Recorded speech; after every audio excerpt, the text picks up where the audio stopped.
Hey everyone, so I'm here with Ron Placone of the Dore Show, and he's here to talk politics and just bullshit with me. How's it going, Ron?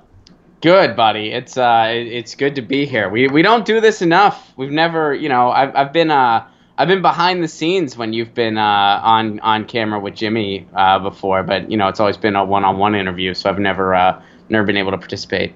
Right, and you have a lot of really good insight. So like you'll be on the Dore show and you'll chime in, and then I'll be like, yes, you hit the point that I wanted you to hit. So it's always nice. I think you have really great insight. And I think thanks, buddy. Your jokes are on point. Like we've got to say it. Your jokes are absolutely on point. So that has to be stated. Thank you. It's very kind of you to say. Thank you. No problem, no problem. So I kind of wanted to get your take on some political issues right now that are, I know you and I feel the same way about a lot. But one thing that I wanted to get your take on especially was the DNC fraud lawsuit. I know you discussed this a little bit on the Dore show, but Yeah. Basically the judge admitted that, yeah, it seems as though Debbie Wasserman Schultz did in fact rig the primary. Of course, I'm paraphrasing. But there's unfortunately no legal ramifications. There's no way we can get them legally, essentially. So this was my question for you. I wanted to know what you think the implications were for this. I mean, going forward, do you think we can expect more rigged primaries? Will the mere presence of the lawsuit scare the shit out of the DNC? Because I'm kind of torn, and I don't really know. Like, I kind of feel like this means more rigged primaries, but I wanted to get your take on this. Yeah, I would go for the latter. I think the biggest reveal out of this whole thing was the explanation from the DNC's lawyer. Which, I don't have it right in front of me now, but I'm sure, most people have read it and stuff. They basically said, we don't have to do a fair and open primary. And, that's not what, even though it's in our, it's in our charter, but, we don't have to do that. And, I mean, that whole statement from that guy was just completely fearless in a bad way. And, I mean, I made the comment on the Dore show. I was like, I feel like when he was reading that statement, Tom Perez and Debbie Wasserman Schultz should have just been standing there behind him going like this to the American public, because that's what it was. And I mean, that was the biggest reveal in all this. And that's why I think that, despite the outcome as of right now, that lawsuit was a success. I mean, it really shined a light on the fact that they do not feel the obligation to conduct a fair and open primary. They don't care. It is in their charter that they're obligated to, which I think that means if you give them money and you don't feel like you were given a fair and open primary, you should be entitled to your money back. That's how that works in a similar situation, whereas, if somebody says they're collecting donations for a person that's sick with cancer and that person's not sick with cancer and that person pockets the money, they just broke a law. That's not okay for them to do that. So I think that was the biggest reveal. Of course, the corporate media is barely talking about the lawsuit, or if they are, they're saying that it was just nonsense and frivolous. Right. It's not getting the amount of attention that it needs, especially after they made that comment, like the whole smoke-filled cigar or smoke-filled room with cigars or something. Like if they said if we wanted to, we could just go into a smoke-filled room with cigars and hand select the candidate. I mean, that's not something you want to say if you're trying to get more political contributions. And I know that when Jimmy talked about this, he said, subsequently afterwards, it seems as though they're having the worst fundraising months since 2003. Yep. And I can't help but think, yeah, maybe that has something to do with it. Besides all the other problems, like they don't have a message and whatnot. I mean, we got to talk about their message. What is it? Better ingredients, better pizzas, Papa John's. Oh, wait, no, that's a different slogan. Yeah. But that was a really good idea, though. Right now, the only thing that makes Democrats different than Republicans is that they're okay with gay people. So let's steal a slogan from a pizza owner that is known to be homophobic. That's a great... They nailed it with that one. I didn't even think about that. Yeah, and then of course there's have you seen the other guys, which is really, I mean, I'm in a relationship, and it's still pretty new, and I think someday I want to get married, and I think I'm gonna have the DNC write my proposal because it's just so like, yeah. Have you seen the other guys out there? I'm a fucking catch. Have you seen what else? I mean, come on. Have you seen them? Come on. You don't want to be swiping again. So, so I know you might want something better, but, not everybody has that luxury. You got to, I mean, Hillary Clinton said that early on there. Some Americans might want some, but you can't, settle. Yeah, the thing about the slogan with the whole, have you seen the other guys? It's basically like a tacit admission that you're shitty. It's like, I'm shitty, but I mean, look who's shittier. They're shittier than us. And, that's something that's obvious. I think that we all know that Democrats suck, but of course, Republicans are objectively worse by a lot of measures, even though they're kind of converging around a lot of issues. But it makes no sense to how they can't get it. You know what I mean? Like, yeah. They come up with these weird mealy-mouth bullshit slogans, and it feels as though they're, like, I don't know if they're stupid or they know and they just don't want to change, but at least if you want to fool people, you've got to have a good slogan, and they can't even get that. So I can't help but chalk it up to both incompetence, but also them kind of being evil at the same time. Oh, yeah, I think it's a little bit of both. I mean, I think there's definitely a disconnect because they don't really know. I mean, just the other thing they did where they made their donation letters look like a final notice for a bill. Yeah. Like that happened recently. I mean, that's just like, yeah, we're really in touch with the common people because we know the people that are fucking you hardest, and we feel more like them.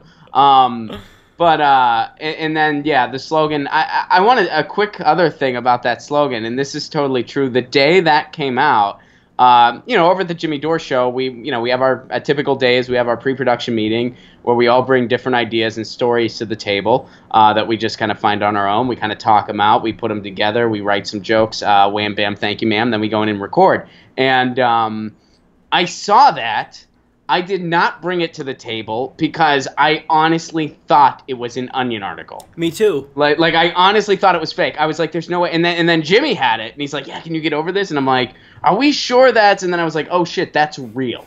Yeah. That's real. I thought it was an Onion article, and I was like, if that was real, I'd totally bring that in today. And then no, they were fucking serious. Yeah, I literally thought it was satirical. Like I thought it was a progressive that was trolling them and basically putting it forward like, oh, this is what they would come up with. They're so out of touch. But it was literally theirs. Yeah, I think I even said that on my show. It was mind-blowing. It's like, how are you that stupid? Like, I know that they don't want to change, but the extent to which they're showing how dumb they are, too. I mean, it's... Yeah. I don't even... Like, I feel like I'm flabbergasted, and I beat this dead horse, like, tons of times, but I'm still just shocked at how awful they are. And it's not to say that, the Democrats are bad or worse than the Republicans, but they're supposed to be, like, the reason why I'm more critical of the Democratic Party, at least more frequently, I don't know if it's the same for you, is that, like, I expect more from them. Like, they're supposed to be the liberal party. I kind of grew up with them. They're the first party that I voted for. So you just expect more, and they keep continuing to disappoint me. The bar keeps getting lowered. So I really, I don't know what it's going to take. So my question for you with regards to their prospects is, so we like we see whenever you have a party in control of government, almost always in the next election, there's at least some turnover. Maybe they'll pick up a few more seats. But I'm kind of thinking like 2018 is going to be a bloodbath. Are you thinking the same thing? It just seems like there's no way. There's no hope for them. You a bloodbath like the Republicans are going to remain in power, or a bloodbath? Yeah, I think the Republicans will remain in power. I mean, I think that most likely Democrats might pick up a few more seats. Probably just from like the progressives, like the Justice Democrat people, but like I feel as though it's not going to be enough. It's not going to be a big enough swing. And for me, honestly, my goal at this point is just to make sure that Republicans don't take back enough seats to where they can do a constitutional amendment, because they're super close, at least in governorships, to where they can call for a constitutional amendment, which is terrifying. And if that doesn't scare the Democratic Party to get their shit together, then I don't think anything will, because they can really rewrite the Constitution in any way they want to, which is really fucking scary, So it's odd to me. But another thing I wanted to get your take on was Donald Trump and all these turnovers in his administration. So, I mean, there's just one after another. We got Bannon, we got, Gorka, and before Bannon, it was Scaramucci. Do you think that we're leading to a Donald Trump resignation? Ooh, yeah, that's all right. Well, first of all, I will respond the 2018 thing. 2018, I do expect a few pickups in the House Sure. from the Democrats. I would keep my expectations as low as possible. Politically, they are doing everything wrong. I mean, they should be able to. It should be a bloodbath the other way. I mean, the Democrats should be able to dominate, but they are doing everything politically wrong, even calling for impeachment and resignation of Trump. And I don't know why this is such a radical thought. Morally, Trump is absolutely terrible. The guy has no filter whatsoever. He's a knee-jerk reactionary, and he's a pretty disgusting human being. So is Pence. He'd be more subtle about it, sure. He'd also be more competent. And what's more dangerous, an incompetent psychopath or a competent psychopath that can get shit done? I'd go with the latter. So, I mean, even just the whole, like, we got to impeach this president. Like, why? Well, it's a moral issue. Like, is it a moral issue? I don't know. In my lifetime, we weren't able to impeach a war criminal, but we were able to impeach a dude that for getting a blowjob. So I don't really put impeachment on this moral pedestal. I think it's more of a political move. And in this case, it'd be a terrible political move.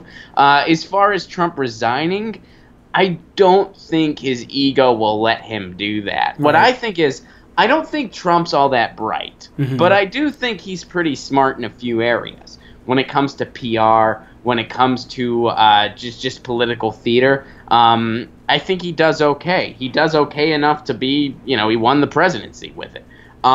So I actually do think, and someone else kind of said this to me, I think he kind of likes the chaos in the White House. And I think he kind of wants to continue that in some way, because I think at the end of the day, that's going to be his excuse for, not doing shit, basically. Yep. Like, I think he's just going to be like, oh, well, all these people, they weren't competent and this and that. And I think he almost likes that.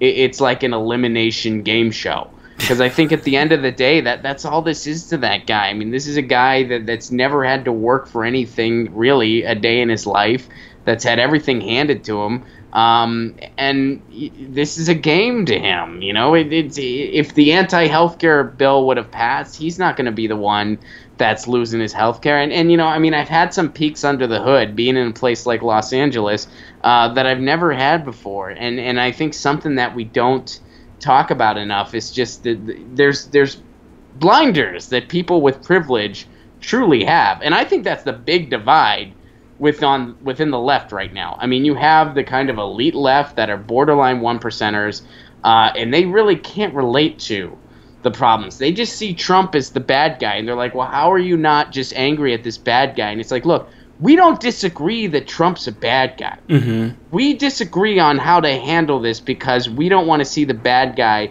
keep happening again and again, because the bar's on the floor now. Right. We have a system, when you have two parties that are bought by the same people, a demagogue is inevitable.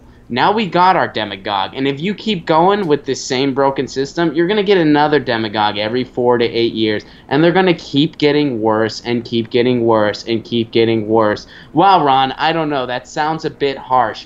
Does it? Kid fucking Rock is running for Senate. I don't think it sounds harsh at all. I think it's reality. And he's not the only Rock running. We have Kid Rock, we have The Rock. Right. I don't know what other Rocks, Rocky and Bullwinkle. Anything is possible with this state of with this state of politics, right? I think that what you're saying is it makes total sense. And one thing about a demagogue is that a demagogue is like that individual. It might be dumb, like he's dumb. Donald Trump is dumb. I think that nobody can really dispute that, even his own followers. But a demagogue at least knows that you can capitalize on economic anxiety and a lot of other things. So, people are especially prone to radicalization during times of austerity, during times of, economic depressions and whatnot. And so, there was this perfect storm to where Donald Trump was able to sweep in and win the White House. And one thing that I covered on my show recently, I don't know if you guys saw the poll, I think it was ABC News and Washington Post, I could be wrong, but they did a poll showing that 9% of Americans think that neo-Nazi and white supremacist views are acceptable. And that to me was really startling, because if you would have asked me how many people would say that, I would have said maybe 1%, 2 at the very most. Of course we have people with subconscious racist views. That's pretty prevalent. But to just outright say and admit, yeah, I think that neo-Nazism is perfectly acceptable, that's something that I think is really terrifying. And part of it is radicalization. I mean, it's something that just happens. I'm becoming more radical just in the opposite direction in terms of being progressive. I don't know if you feel the same way, where, you know, I'm moving further to the left maybe a little bit. I don't know if I should admit that, but it's true. You know, I'm getting more and more angry. I'm getting more disenchanted with the system. So you have to make sure that you have some type of alternative to counter a demagogue that can come to power. And the Democrats, they're not being that alternative. They're not being the hero to come and save us. And really the same is true for like Turkey. If you look at Turkey, you know, Erdogan, he basically has been able to maintain power not just because of authoritarianism, but because the left-wing party, they just couldn't really get their act together. And so you're kind of seeing the same thing here. But of course, that's an oversimplification. But, you know, it pisses me off that when we talk about how bad Democrats are, there's this, I don't know if you feel this way too, but there's this underlying implication that we implicitly support Donald Trump in there. Like, you know, you're not allowed to critique the Democrats without the neoliberals saying, oh, well, you must be supporting Donald Trump. When in reality, they're the ones who are really supporting Donald Trump by propping up this house of cards, you know, that is the Democratic Party, that is going to collapse because they just can't get their shit together. I mean, how many months of bad fundraising can you have before people start getting their asses chewed out, before Tom Perez resigns? So yeah, it just seems as though they're incapable of learning, and they also don't want to learn, because I think, you know, the answer is obvious. I'm not sure if you heard about the Yes Men. They basically trolled the DNC. Yes, that was beautiful. It was amazing because they said everything that needed to be said. So even though I love those guys. They're great, and even though they're trolling the DNC, like what they said was actually, I mean, it would help them win. So it's just and then the beautiful thing that they set up was eventually the DNC is going to have to like respond and be like, oh no, that's not us. That's totally not. Everything they said was amazing, but that's not us. That's totally not us. But and by the way, I don't think you should feel bad about saying you're going further to the left. I feel the same way. Like I even tell my friends and stuff. I'm like, you know, they say that you know, there's that bullshit Winston Churchill quote like that implies that as you get older, you go more towards the center. And the opposite is happening for me too. I'm getting further left with each passing year. And I'm feeling more disenfranchised. I never really felt like I am a proud Democrat. I always felt like I'm pretty left-leaning and the Democrats are the clearer glass, comparatively speaking, for me. That's how I felt for most of my life. I feel that way less and less with each passing year, with each passing day, actually, at this point.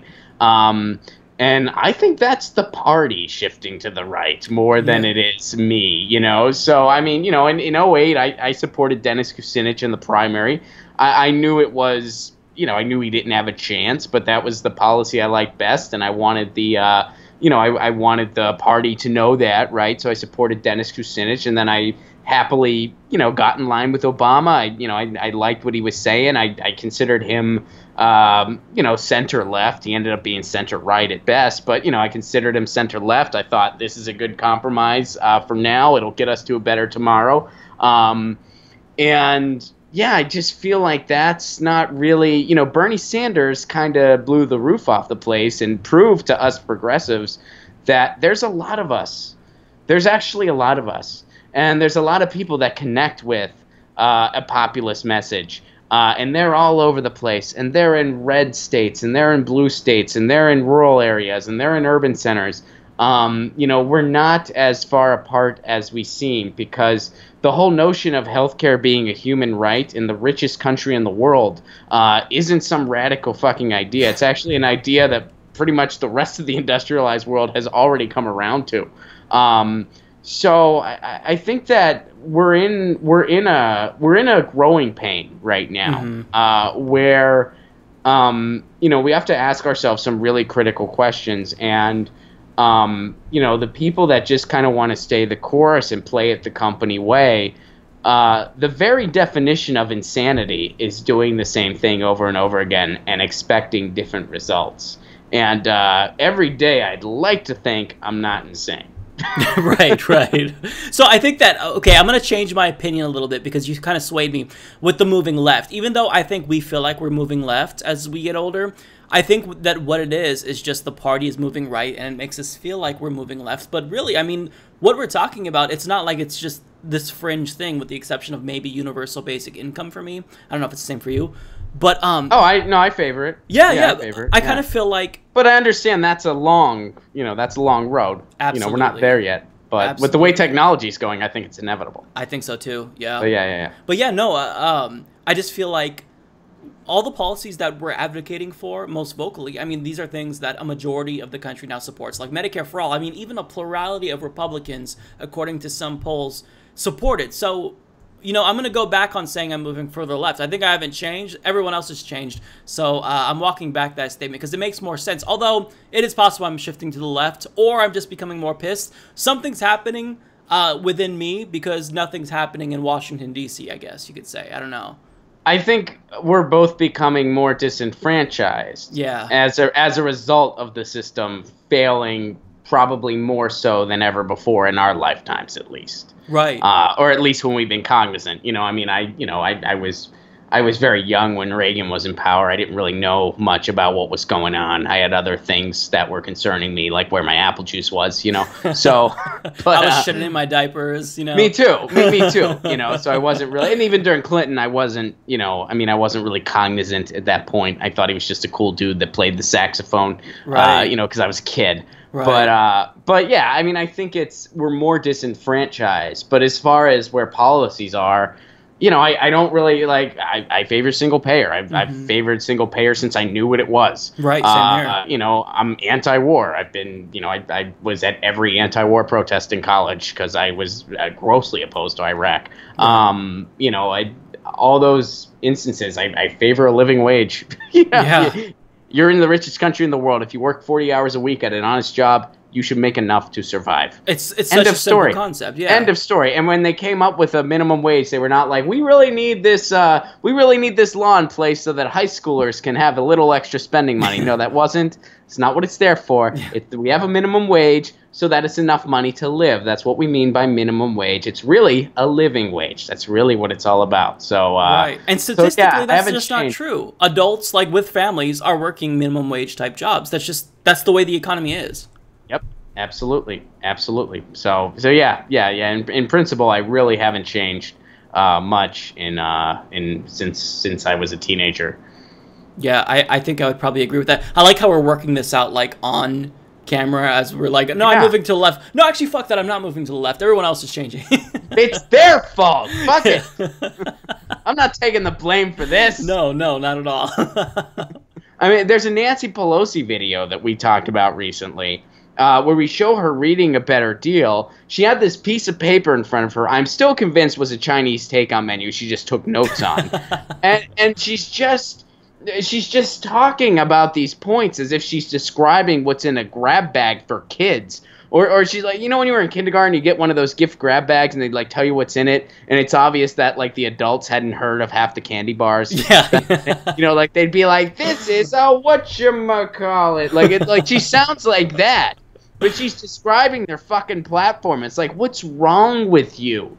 You're so disconnected. She described how we're going to try to lower the cost of prescription drugs. Spoken like a true person that has no idea what it's like to feel strapped by the cost of your prescription. Right. Or to worry about the bottom line when you need to go to the doctor. She has no fucking idea. No clue. We had Sally Boynton Brown on the show. There, I am going to name names. Oh, yeah, I remember that, yeah. We had Sally Boynton Brown. I mean, it was cringeworthy. She couldn't answer basic policy questions. She didn't know. She didn't know how to answer basic. And she's like, I'm more of a strategy person, as far as getting people in. It's like, well, you can't answer a basic policy question. How are you going to inspire people to join your cause when it's like, how are we going to get people health care? Well, I don't know, but I'm convinced that there's great minds behind that. Really? They don't have a fucking plan. Where are these great minds at? What are your plans? Do you support single payer? I don't know if she would know how to answer that question. She wouldn't. No, she wouldn't. She wouldn't know how. It's like, what are you doing? I feel bad. She was a sweet lady. Very sweet lady. But it's like, what do you should... you should like be at a nonprofit where they like give you 2 weeks to understand what their cause is, and you have understood it and you know that you're for it. You should work there. Like you have no business. Like I'm not trying to be mean. I'm just saying like she had no clue. Chuck Schumer just he spent 5 minutes on MSNBC describing to the person that he understood how seats at a baseball game worked. Because I think he was so shocked that he wasn't in a box. He wanted people, they have these seats, and you just sit next to another asshole. Did you know that's the thing? Yeah, Chuck, we've all been to a baseball game as regular people, you disconnected Yahoo.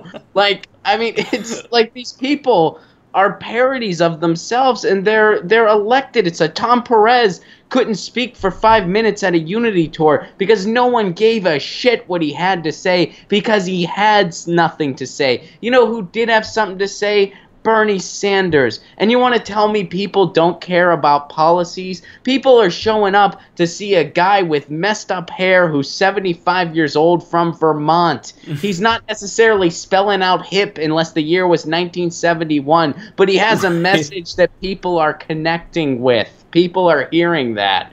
So yeah, man, I mean, it's the Democrats are a sinking ship. That's just the reality. And, you know, you got two choices, and I'm for trying both of them. You either got to primary these people out and take over the party, similar to what the Tea Party did over on the right. Although, you know what they have that we don't have? Coke money. We don't have any of that. Yeah. We don't have any Coke money. Or, you know, you got to try to break up this two-party system. And the one thing we got going for that's going to be a long road. But, you know, the one thing we got going for that is the most popular politician in the country does not identify with either party. I mean, he's doing everything the Democrats could ask of him. I don't know what more the Democrats want from the guy. Right. And they're still telling him to fuck off, basically.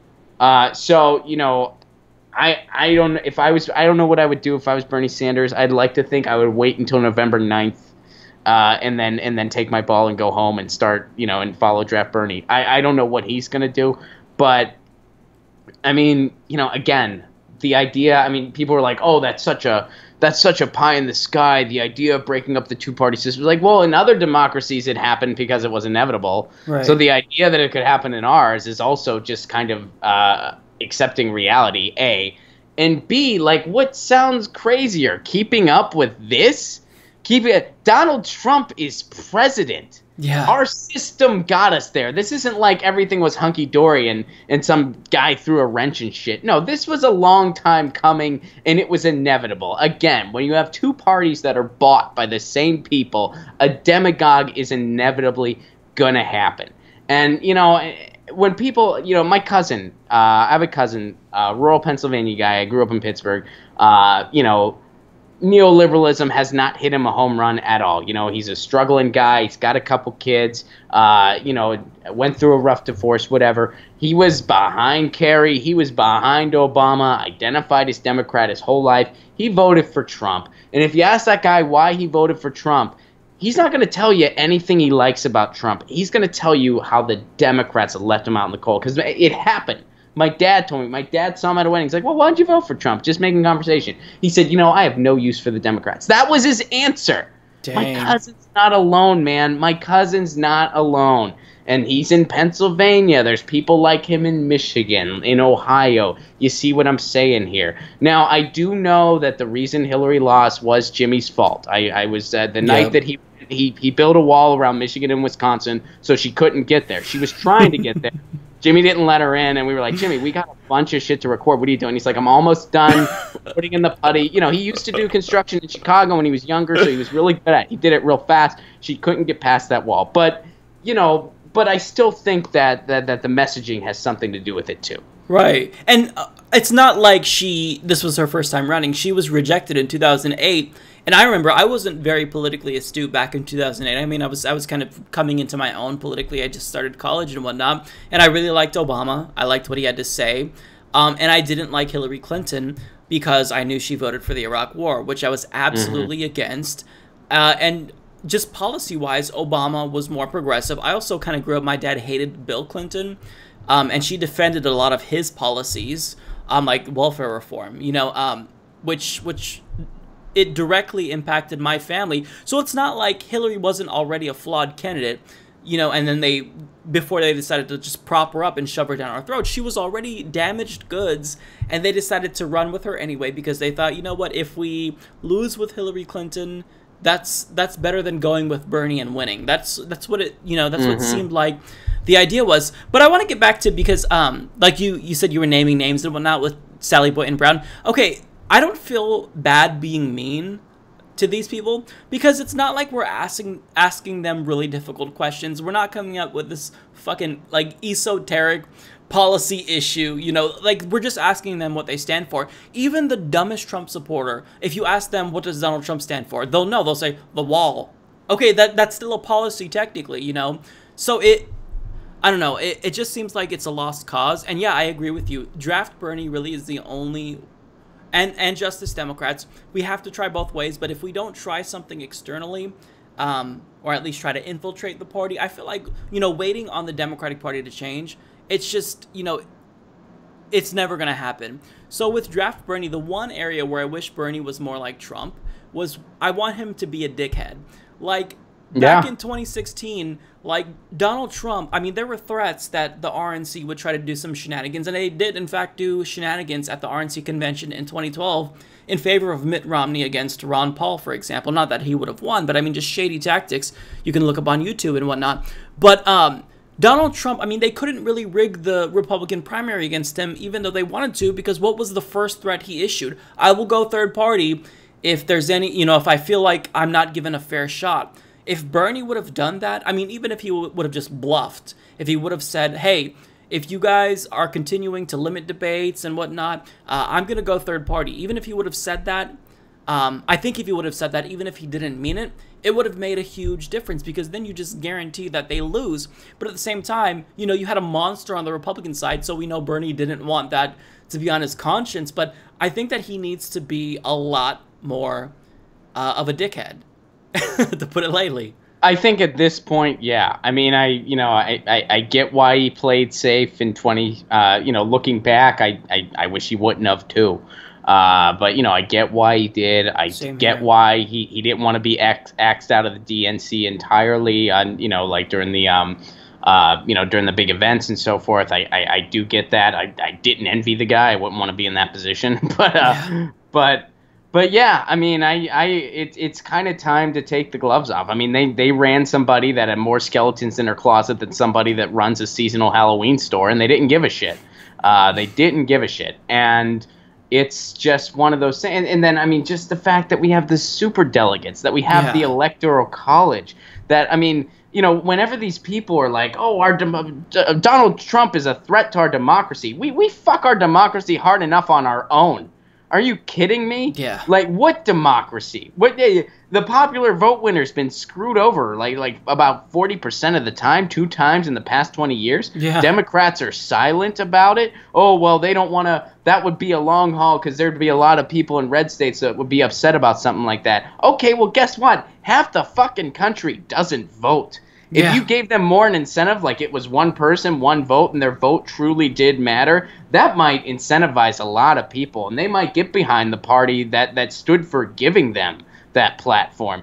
So, I mean, my God, holy shit, why not? I mean, the one thing Donald Trump, when he says, what do you got to lose? I mean, that's kind of how I feel about our entire system at this point. Like, let's try all the above, because what do we have to lose? I mean, more of the same. You look at this wasteland of a party, and then just this demagogue and his and the circus behind him. I mean, that's all it is. I mean, the whole GOP was just a clown car going out there.